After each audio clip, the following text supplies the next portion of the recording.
السلام علیکم دوستو،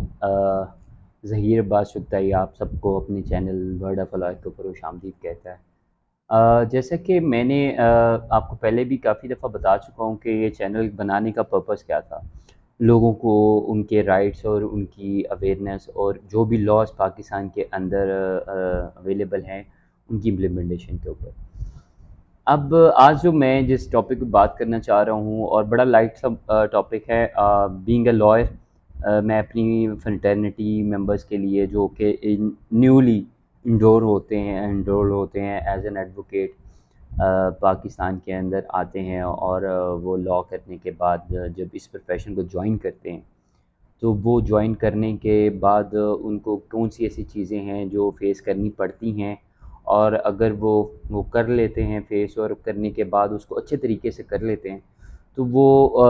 اس پروفیشن میں کس طرح ٹک پاتے ہیں، اور وہ کون سی ایسی چیزیں ہیں اگر وہ کریں تو وہ اچھے طریقے سے ایک اچھا وکیل بن سکتے ہیں۔ میں زیادہ تو نہیں کچھ زیادہ باتیں کہہ سکتا، لیکن یہ ہے کہ بینگ ایڈوکیٹ،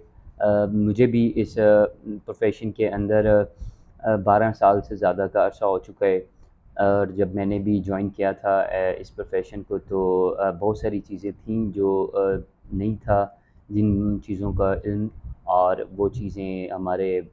سینئرز نے اور ہمارے اساتذہ نے ہمیں بتایا کہ ہم نے ان لوگوں کو فالو کیا، اور وہ چیزیں کرتے کرتے آج کافی حد تک کچھ چیزیں ہیں کہ بتا سکتے ہیں کہ اس پروفیشن میں کہ بہت ساری چیزیں ہیں جس کو کی جا سکتی ہیں، اگر وہ سٹارٹنگ سے ہی کرنی شروع کر دی جائیں تو آپ ایک اچھے پروڈکٹ بن سکتے ہیں، ایک اچھا لائر بن سکتے ہیں، اور آپ اس پروفیشن میں اچھی طرح سے لیگل پریکٹس کر سکتے ہیں۔ چونکہ جب ہم لوگ لاء کر رہے ہوتے ہیں تو لاء کرتے ہوئے ہم لوگ بہت ساری چیزوں کو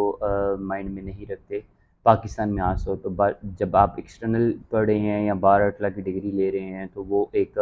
اس کو سیریس لیا جاتا ہے۔ اب چونکہ اب پاکستان میں بھی لاء جس طرح ٹائم گزرتا جا رہا ہے، اور پاکستان میں لاء کرنے کے لیے بھی اب آپ کو جو ہے وہ کافی کچھ کرنا پڑتا ہے، کیونکہ پہلے آپ نے ایک لاء میں ایڈمیشن لینے سے پہلے آپ لوگ ایک لیٹ کا ٹیسٹ دیتے ہیں، جب لاء کر لیتے ہیں لاء کے دوران بھی آپ کا 5 ایئر کی ڈگری ہوگی، انٹرمیڈیٹ کے بعد آپ کو بی اے کے بھی کچھ گریجویشن کے بھی کچھ سبجیکٹ پڑھائے جاتے ہیں، اور اس کے بعد آپ کو لاءز کے سبجیکٹ پڑھائے جاتے ہیں، اور with the passage of time جو ہے وہ کافی چیزوں کو اچھا طریقے سے کر لیا گیا ہے۔ اب جب ہم لوگ لاء کر رہے تھے تب موٹ کورٹ کمپٹیشن کو اتنا سیریس نہیں تھا لیا جاتا، یا کچھ جگہوں پہ تھا، اگر لاء انسٹیٹیوٹس کے اندر تھا تو وہ وہاں پر ہی صرف لمیٹیڈ حد تک تھا۔ اب لوگ اس کو پراپرلی ایز این سبجیکٹ بھی پڑھایا جاتا ہے، موٹ کورٹ کمپٹیشن بھی کیے جاتے ہیں، اور پھر ریسرچ کرنے کے طریقے بھی بتائے جاتے ہیں، پہلے بھی بتائے جاتے تھے لیکن اب آپ کو پراپرلی، چونکہ اب آپ کی ایل ایل بی کی ڈگری جو ہے وہ کافی ایکسپینسو ہوتی جا رہی ہے، اب لائر بننے کے لیے بھی آپ کو جس طرح باقی ڈگریز لیتے ہوئے آپ کو کافی فیسیں پے کرنی پڑتی تھی، اب آپ کو اس میں بھی فیسیں پے کرنی پڑتی ہیں۔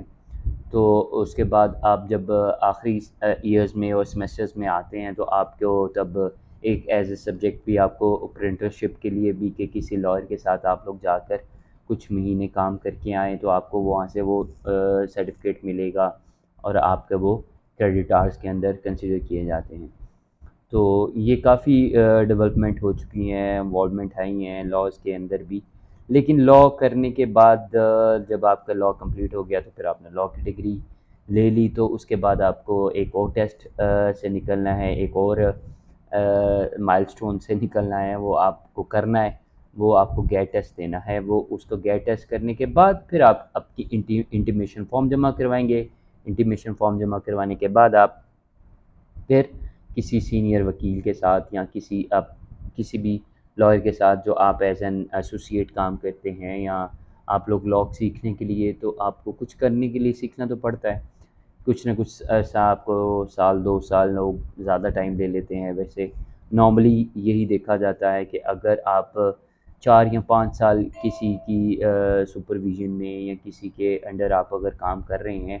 تو آپ کن چیزوں پہ ہے جو آپ نے کام کرنا ہے، وہ چیزیں ہیں جو آپ کر لیں گے تو آپ کے لیے بڑی ضروری ہیں۔ جو کہ ہم لوگ اپنے لاء کے اندر اس چیز کو نہیں اتنا کنسیڈر کرتے. اگر کوئی لائر ہے تو وہ لاء کر لیتا ہے تو وہ ڈرافٹنگ سکلز کے اوپر اپنا کام نہیں کرتا.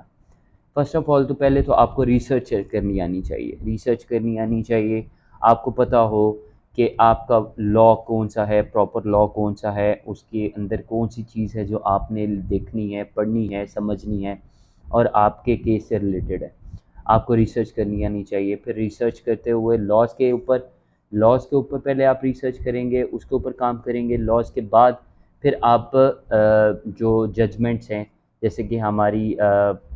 لائبریریز کے اندر بھی پڑھی ہوئی ہیں یا پاکستان لاء سائٹ کے اوپر بھی ججمنٹس پڑھی ہوتی ہیں، اس کو کس طرح پڑھنا ہے، اس کا کیا طریقہ کار ہے، وہ کس طرح آپ نے اپنے ریلیونٹ کیس لاء ڈھونڈنا ہے، یہ چیزیں آپ لوگوں کو شروع دن سے ہی پالش کر لینی چاہیے. پہلے ریسرچ، پھر لاء ریسرچ، پھر آپ کی کیس لاء ریسرچ، پھر آپ کے یہ تینوں چیزیں جب آپ کر لیتے ہیں تو پھر آپ آگے آتے ہیں ڈرافٹنگس کے اوپر. کوئی بھی کیس جب آپ کے پاس کلائنٹ آتا ہے تو آپ کو لاز کا پتہ ہوگا، ریسرچ ہوگی، آپ کو لاء کا پتہ ہوگا تو آپ اس کے ساتھ اچھے طریقے سے ڈیل کر سکیں گے. اور اس کو آپ لاء کا آپ کو وہ جب کوئی اپنی کیس کے بارے میں بتائے گا تو اگر آپ کو لاز کا پتہ ہے تو آپ پھر اس کے اوپر کام کرنا سٹارٹ کر دیں گے. سیکنڈ، پھر آپ کی جو امپورٹنٹ نیکسٹ چیز آتی ہے وہ ہے ڈرافٹنگس. جب آپ کو لاء کا پتہ ہے، ریسرچ پتہ ہے، کیس لاء ریسرچ پتہ ہے، آپ ان ساری چیزوں سے اپنی ڈرافٹنگ سکلز کو امپروو کریں گے. English is not a hurdle, English is not a problem. آپ انگلش کو پرابلم بالکل نہ سمجھیں. آپ لوگ لاء بھی انگلش میں پڑھے ہوتے ہیں، اگر اردو میں ڈرافٹنگ کرنی پڑے یا اردو میں آپ کو پڑھنا پڑ جائے تو آپ کو پتہ لگ جائے کہ کتنی مشکل چیز ہے. لیکن آپ لوگوں نے ڈرافٹنگز اپنی اگر آپ کو مشکل آ رہی ہے تو کوشش کریں کہ ٹیمپلیٹس کہیں سے ڈھونڈ لیں. کوئی بھی سوٹ تیار کرنا ہے، اس کا ٹیمپلیٹ ہے، بیل پٹیشن ہے، ریٹ پٹیشن ہے، کوئی بھی کیس ہے جو آپ نے فائل کرنے ہیں اس کی کوئی ٹیمپلیٹس اگر آپ کو آن لائن کوئی مل جائے تو وہ اچھی بات ہے. نہیں تو لوگوں کے پاس ڈیٹا ہوتا ہے، پھر جو اسٹینوز ہوتے ہیں ان کے پاس بھی ڈیٹا ہوتا ہے. لوگ نارملی جا کے اسٹینو سے ڈرافٹ کروا لیتے ہیں اور پٹیشن فائل کر دیتے ہیں. وہ اس طرح نہیں ہو سکتی جس طرح کہ ایک پروفیشنل لائر جو ہے وہ اپنے ہاتھ سے تیار کرے گا، ڈرافٹ کرے گا تو اس میں کیا فرق ہوگا اور اسٹینو میں کیا فرق ہوگا یہ آپ لوگوں کو اندازہ ہوگا. لیکن چونکہ اب جب آپ کو لاء کی گرپ ہوگی پھر آپ ڈرافٹنگ سے اوپر کام کریں گے. ڈرافٹنگ کے اوپر اگر آپ کو کہیں سے بھی اسٹینو سے بھی نہیں ملتا تو آپ عدالت میں چلے جائیں. عدالت کے اندر جو کیسز فائل ہوئے ہیں، لائک اگر آپ نے کوئی سوٹ فار اسپیشل پرفارمنس کا کیس فائل کرنا ہے تو آپ کو نہیں پتہ لگ رہا ہے کہ کیسے ڈرافٹ کیا جاتا ہے تو وہاں سے اس کی کاپی لے لیں. یا کوئی آپ کے پاس کوئی کنزیومر کورٹ کا کیس آ جاتا ہے، آپ لوگوں کو لیگل نوٹس پہلے سرو کرنا ہے تو لیگل نوٹس کیسے ڈرافٹ کرنا ہے اگر آپ کو وہ نہیں پتہ لگتا تو کنزیومر کورٹ میں جائیں. وہ کورٹ اسٹاف کے سے ہیلپ مانگے، انہوں نے کہ مجھے ایک فائل دے دیں، آپ اس کی کاپی کروائیں اور اس کو ریڈ کریں اور اس کو آہستہ آہستہ امپرومنٹ ہوتی جائے گی آپ کی. یہ اس طرح سے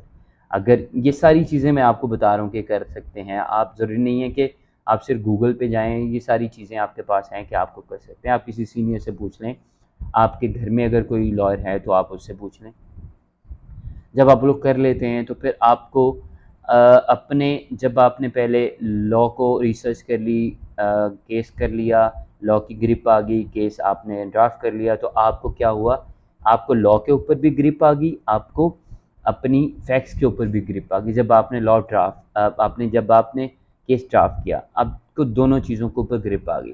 اب امپورٹنٹ چیز کیا ہے، نیکسٹ چیز کیا ہے کہ that you have to how you can address the جج. اب آپ نے ڈریسنگ سینس آپ کی اچھی ہونی چاہیے، آپ کو اچھا پتہ ہونا چاہیے، اچھا بولنا آنا چاہیے. آپ جج کو ایڈریس کریں گے، آپ اپنے لاء اینڈ فیکٹس کو گرپ کرنے کے بعد پھر جج کو آپ لوگ کرتے ہیں. اگر آپ انہی چیزوں کو مد نظر رکھتے ہوئے اور اپنے سینئرس کی عزت کریں، سینئرس کی رسپیکٹ کریں اور ان سے کوئی بھی چیز سیکھیں. اور پھر جب نیا جب لاء کر کے آپ لوگ ایز اے لائر لاء کر کے اس فیلڈ میں آتے ہیں تو کائنڈلی آپ ذرا اپنی ڈائری کو مینٹین کرتے رہیں، لاء کے مطابق اپڈیٹ ہوتے رہیں. امینڈمنٹس کون سی آئی ہیں، کون سے نئی ججمنٹس آئی ہیں، لینڈ مارک کیسز کون سے ہیں، کون سے ٹاپک کے اوپر کون سی چیز ہے، کیسی ہے.